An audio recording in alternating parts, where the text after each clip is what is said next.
Hello friends, today is day 2 of Inner Wands Tarot. Today I'll talk about how I embodied yesterday's card, the King of Swords, and then an invitation to today's card, but we'll get there when we get there. So yesterday's card was the King of Swords, and I feel like this is energy that I kind of unintentionally set myself up for. So to review from yesterday, the King of Swords is this deep inner knowing about who we are and why we are and what we are, and really holds to that inner truth without wavering. So it's not something that we argue with. It's not something we convince ourselves of. It's something that we access and then bring it forward. So I opened my tarot school yesterday, and I know this all comes feeling like a big advertisement, and really this is just how I use tarot in my life. But I opened tarot school yesterday even though I was scared, even though I had a lot more imposter syndrome than I've had in my years and years and years of doing coaching and random stuff on the internet. I had really allowed myself to get in my own way. And the King of Swords, that energy helped me to harness my inner knowing of what I know about my wisdom and what I know about my expertise and what I know about how good of a teacher I am and how good I am at connecting with people and really getting into the deepness, the depths of me to help bring me the confidence to bring that forward. So, I feel like the King of Swords was a perfect card for my launch day yesterday. So now moving into today's card. And today's card is the Tower. I want to be very clear. I do not believe that this card is in any way indicative of Tower moments that are coming. I truly believe that we have, I will speak for me, and the Royal collectively. I believe that we have been in a tower moment for the last almost 2 years, right? And I feel like getting the tower today is this invitation to like be in that.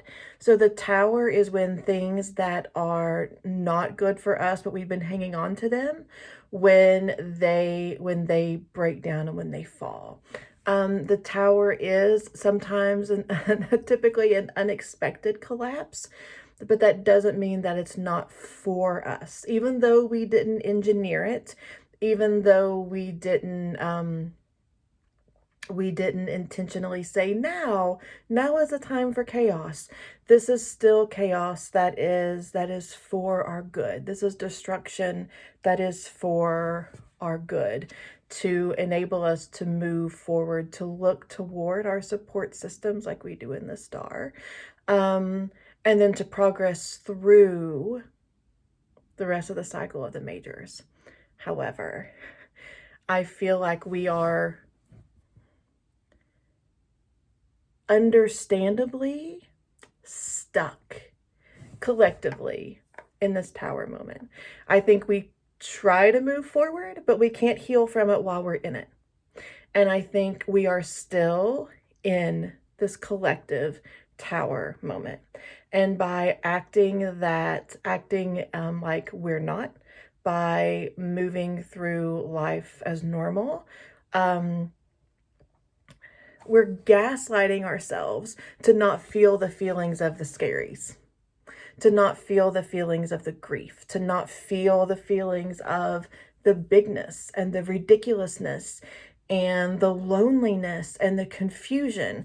By not admitting, by not allowing ourselves to stay in this tower energy, we are gaslighting ourselves to feel like we have to move on.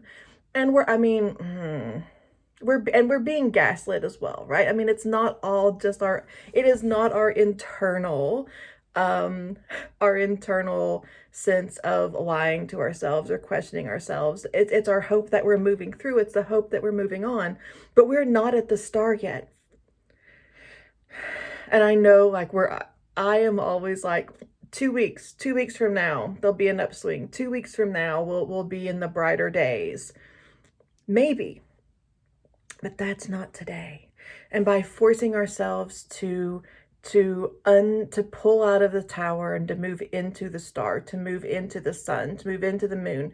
By forcing ourselves to move out of the tower too soon, we're only frustrating ourselves. We're only feeling like we're somewhere we shouldn't be when we're still surveying the mess because the mess is still being created. And I don't say this in like this gloom and doom sort of way. I offer this reflection of the tower as a massive permission slip. A permission slip that it's okay to feel discombobulated. It's okay to feel like you're still surrounded by rubble. It's okay to feel like you pick some rubble up and then the next day there's even more. It's because it's not done falling. It's not done falling. We can't rush that. So the invitation today to embody the tower is to sit with the mess, to not feel rushed to pick it up, to not feel rushed to move on, to instead allow ourselves to feel the feelings and to be in the big emotional space that we're in collectively and probably individually right now. So how do we do that? It may be as simple as 5 deep breaths standing in your disaster of a kitchen before you clean it.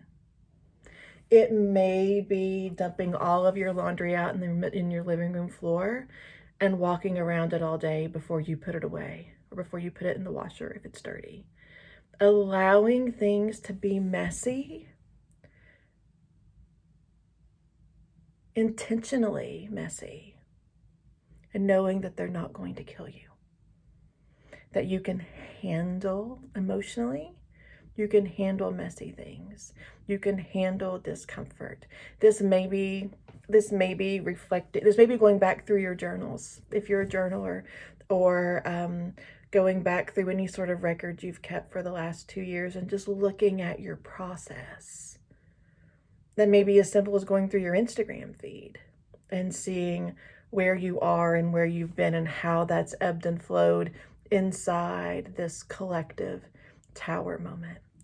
Allowing yourself to be in the discomfort, whatever it is, allowing yourself to be in it without needing to fix it.